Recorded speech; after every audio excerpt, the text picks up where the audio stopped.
You ever get that weird little gut feeling that something's off, and then it turns out your instincts were completely right?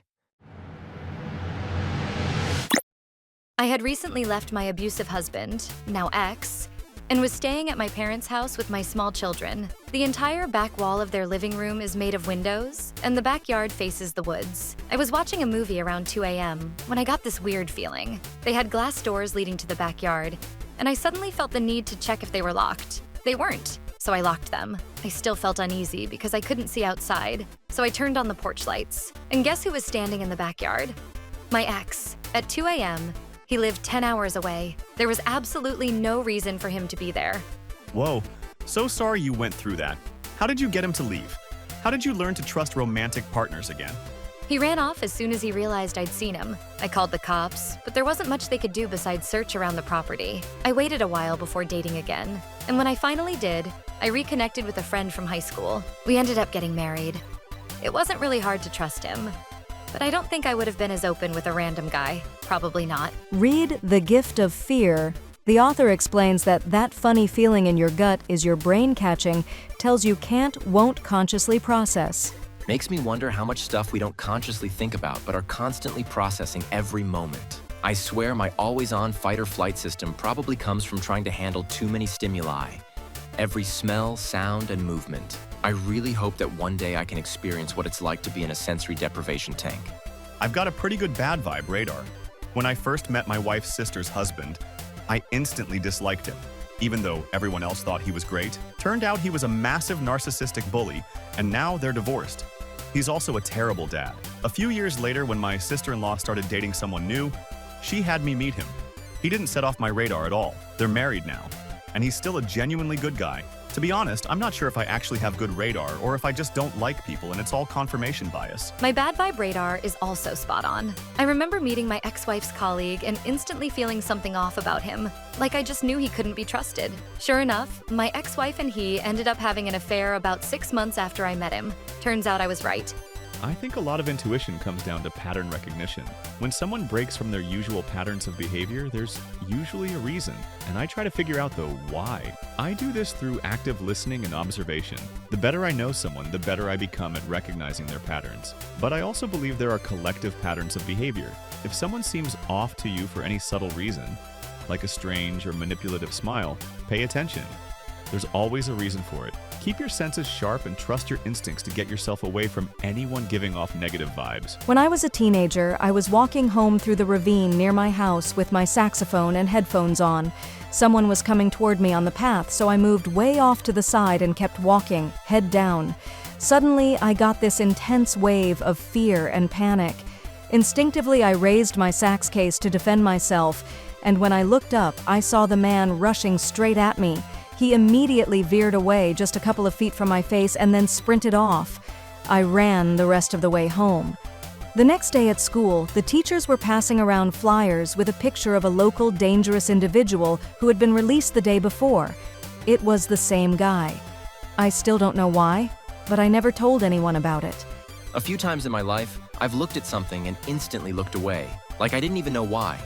But my subconscious realized something was wrong before my conscious mind caught up. Then, a second later, my brain is screaming, "Run, you fool!" Your story sounds really similar. Like your subconscious was going, "This dude right here, right now, something's off. Oh snap." I'm terrible at picking up on things like that, but my husband is amazing at it. There have been a few people he said he didn't like, and sure enough, they ended up not being very nice. I tend to like a lot of people right away, but I've learned that if my husband says something after meeting someone, I should be cautious. Yeah, I do the same with my wife, and I've never been proven wrong. She keeps falling for it, though. I usually pay attention to people's body language, the way they talk, and what they seem to value. She got scammed once and almost got scammed again, but I tracked the guy down and found out he was trying to use our address to take out a loan.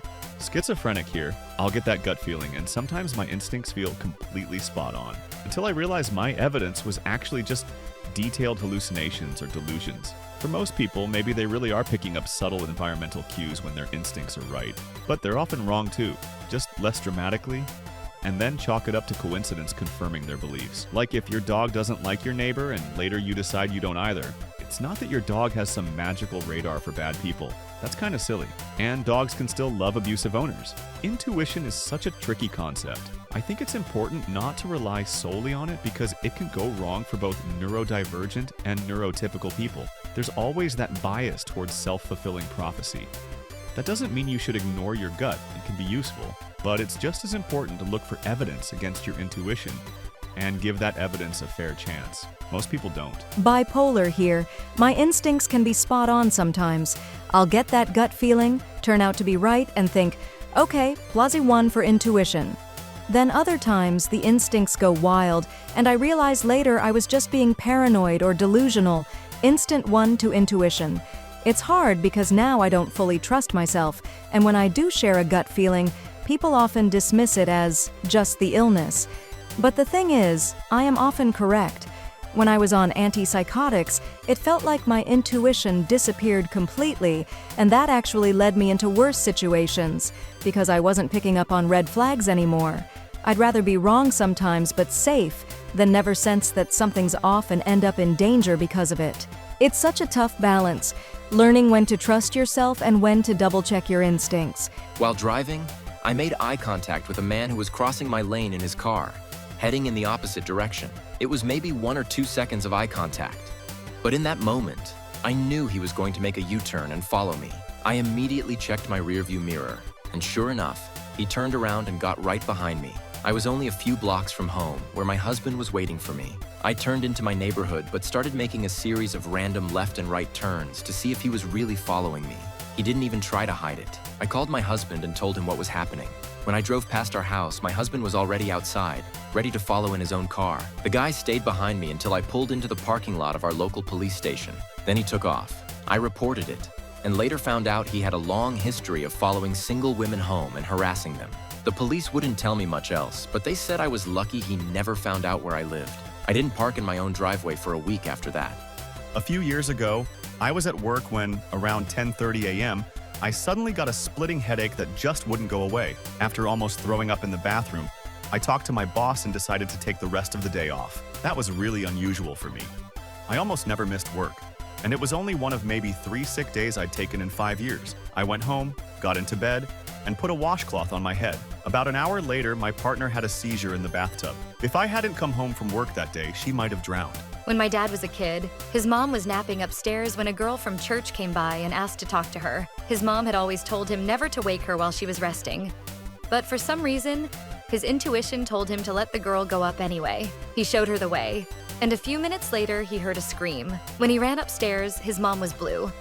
She had completely stopped breathing, and the girl from church was praying over her. It turned out she'd had a diabetic episode in her sleep and was close to dying. The doctor said that if just 10 more minutes had passed, she might not have survived. For years, my dad believed that the praying had saved her. He's not religious anymore, but he always tells us to trust our intuition. I was 8 months pregnant with our second child when I started feeling off. Not in pain, just off. I called the on-call OB 8 times over the course of about 7 hours, and she kept telling me that the only way to know if I was in labor was to go get checked out. Around midnight, I was about to go to sleep. I knew what labor felt like, and this wasn't it. But something in me said to go to the ER, just in case. This was at the start of COVID, on March 16th, 2020. It turned out to be a silent placental abruption. If I had gone to sleep, I would have lost my life from internal bleeding, and my son would have been gone within another hour or two. Always trust your instincts. So often that it's almost unsettling. For decades, I kept second-guessing myself and brushing it off. Because of how I was raised, always told to be the good girl, I felt like my gut reactions were unfair, that I was being judgmental and that I should always give people the benefit of the doubt. But that mindset ended up hurting me more times than I can count. Every time I gave someone extra chances or ignored my instincts, it came back to bite me.